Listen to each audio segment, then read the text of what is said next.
Electrical power का एक बहुत ही बढ़िया क्वेश्चन आपको यहां दिख रहा है।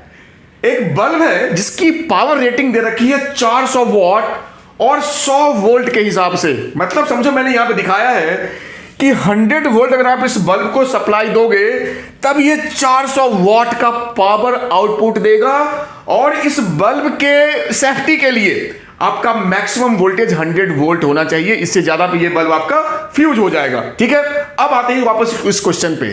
क्वेश्चन में आपका वही बल्ब है लेकिन सप्लाई जो है आपका वो 220 वोल्ट है। भाई बहुत ज्यादा है, ये बल्ब तो आपका फ्यूज हो जाएगा।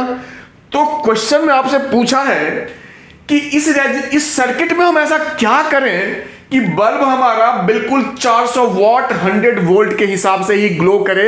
ऐसा इसमें क्या जुगाड़ करें? कहा देखो सिंपल है कि हमें इस 220 वोल्ट में से 100 वोल्ट ही इस बल्ब को हमें प्रोवाइड करना है। बाकी जो बचा 220 माइनस 100 यानी 120 वोल्ट, ये हमें कहीं और देना पड़ेगा। और बेस्ट है कि आप इस सर्किट में इसके पैरेलल एक रेजिस्टेंस आप जोड़ देंगे R, और उसके अक्रॉस जो पोटेंशियल ड्रॉप 120 वोल्ट होगा तो हमारा काम हो जाएगा।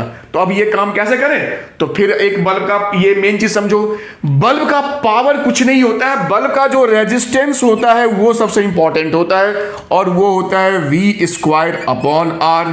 बल्ब का V है 100, तो 100 इंटू 100 अपॉन वॉट 400 है, सॉरी यहां पे P होगा, V² अपॉन P। तो ये कट होकर के मेरा आ गया 25 ओम। तो मतलब इस बल्ब का जो रेजिस्टेंस है वो मेरा 25 ओम आ गया।